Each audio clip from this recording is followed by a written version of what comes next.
Hey everyone, World War II is a topic so massive it feels like we should know everything about it, right? But today we're diving into 10 common myths about World War II that might have snuck into your understanding of the conflict. Let's get started. Yes, the Japanese attack on Pearl Harbor was a pivotal moment, but it wasn't the sole reason the US joined the war. The attack galvanized the American public and unified the nation in a way that few events could, but the seeds of involvement had been planted long before. The US had been providing material aid to the Allies long before Pearl Harbor, through programs like the Lend-Lease Act, which allowed the US to supply military aid to foreign nations during the war.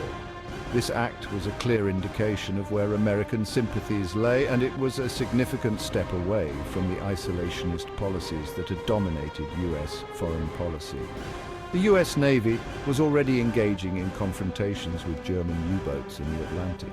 These skirmishes were unofficial acts of war, and they demonstrated the growing tension between the US and the Axis powers. Pearl Harbor was a shock, but it wasn't the only factor in America's decision to enter the war against Germany. The attack served as a catalyst, but the US was already on a path towards greater involvement in the global conflict. Hitler declared war on the US just days later, solidifying the global conflict. This declaration removed any remaining doubts about the necessity of American involvement in the war. The U.S. quote, S involvement in the war was a culmination of various factors, a complex web of political maneuvering, ideological clashes, and strategic calculations.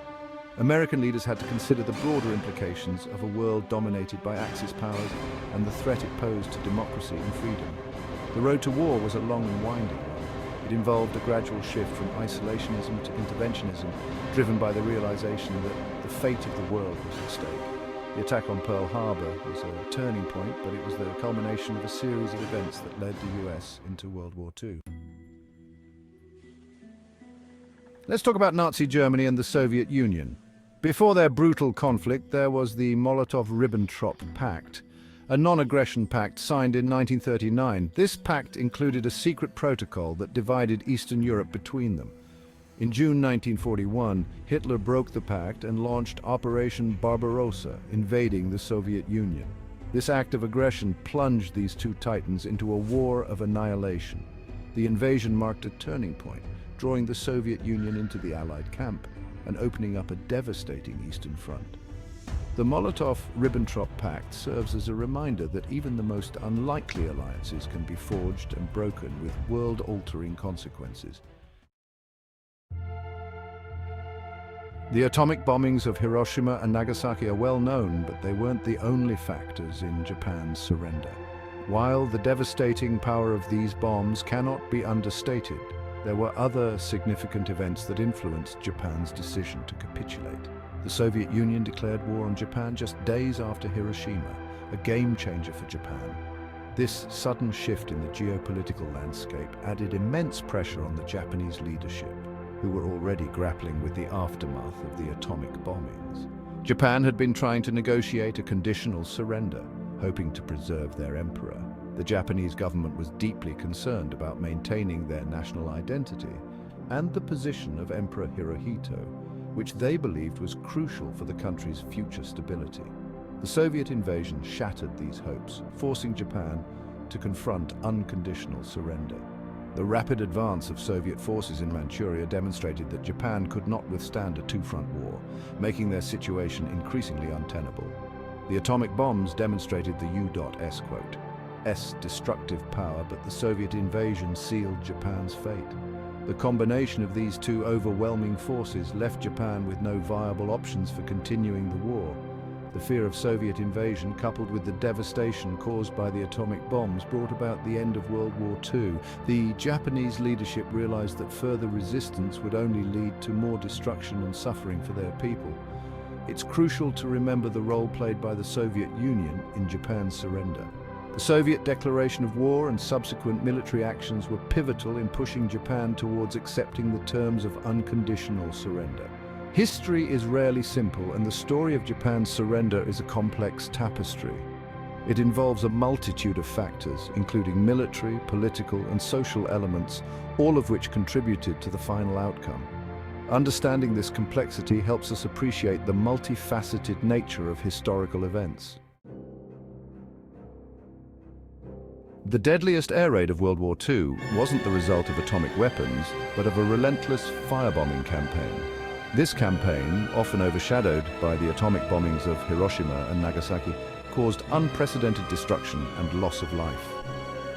In March 1945, the US launched firebombing raids on Tokyo, unleashing a firestorm that engulfed the city. The operation, known as Operation Meeting House, was meticulously planned to maximize destruction. Wooden buildings became kindling, and the firestorm created its own weather system, generating hurricane-force winds. These winds spread the flames rapidly, making it nearly impossible for firefighters to control the blaze. Over 100,000 people, mostly civilians, perished in the inferno. The sheer scale of the tragedy is hard to comprehend, with entire neighborhoods reduced to ashes. The Tokyo firebombing remains the single deadliest air raid in human history.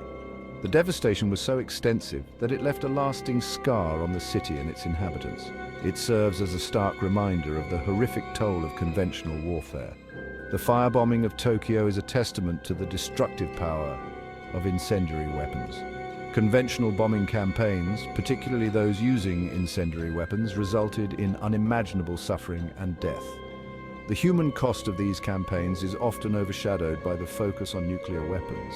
The Tokyo firebombing raises difficult questions about the morality of targeting civilian populations during wartime. It challenges us to reflect on the ethical implications of such actions and the true cost of war. D-Day, June 6, 1944, marked a turning point in the war in Europe. It was a pivotal moment, but not the sole turning point in the European theatre. The Eastern Front, a brutal battleground, had been locked in a deadly embrace for years. The Battle of Stalingrad, a major turning point, marked the beginning of Germany's retreat from the east.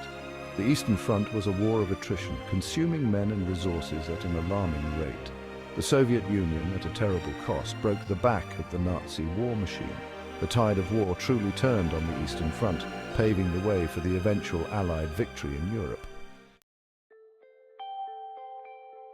The fall of France in 1940 was a swift defeat, but the spirit of the French people remained unbroken. Ordinary men and women took up arms and joined the French resistance. They carried out acts of sabotage, disrupting German supply lines and communication networks. They gathered intelligence, providing crucial information to the Allies. They published underground newspapers, spreading hope and defiance. The resistance provided a beacon of hope, showing the world that France had not been broken. The story of the French resistance is a testament to the indomitable spirit of human beings. It's a story that challenges us to look beyond simplistic narratives and recognize acts of courage and defiance. The United States played a pivotal role in World War II, but it was a global conflict involving countless nations. The Soviet Union, bearing the brunt of the fighting on the Eastern Front, broke the back of the Nazi war machine. The United Kingdom provided a crucial base of operations for the Allied forces. Many other nations and colonies contributed troops, resources, and support. World War II was a testament to the power of international cooperation. It was a global effort that transcended national borders and united people in a common cause. To attribute victory to a single nation diminishes the sacrifices and contributions of countless individuals. Not all German soldiers were Nazis. The reality is far more nuanced. Many soldiers were conscripts, ordinary men drafted into service. Within the German military, there were varying degrees of support for the Nazi ideology. Some soldiers were fervent believers, while others fought for different reasons. Acts of resistance and defiance occurred, even within the German military. Some soldiers refused to carry out orders they deemed morally reprehensible. The story of the German soldier is complex and often tragic. It's a story of individuals caught in the machinery of war, forced to make impossible choices. The invasion of Poland in 1939 marked the beginning of World War II, but the seeds of war were sown long before. Japan had been waging war against China since 1937. The Spanish Civil War exposed the growing ideological divide between fascism and democracy. The failure of the League of Nations created an atmosphere of impunity. The world in the 1930s was a tinderbox, rife with unresolved grievances and economic instability. The invasion of Poland was the gust of wind that fanned the flames of a fire that had been smoldering for years. World War II was the result of simmering tensions and dangerous ideologies.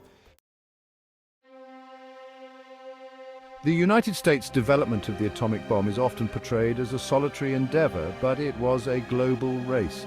Nazi Germany also had its own atomic ambitions. German scientists were at the forefront of nuclear research in the 1930s. The German atomic program faced significant obstacles and was ultimately unsuccessful.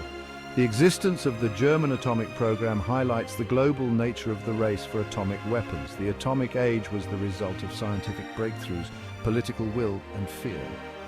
The German atomic program serves as a reminder of the stakes involved in this race. The potential for even greater catastrophe was averted by the outcome of the atomic race. So there you have it, 10 misconceptions about World War II debunked. Thanks for watching, and don't forget to like, share, and subscribe for more insightful content.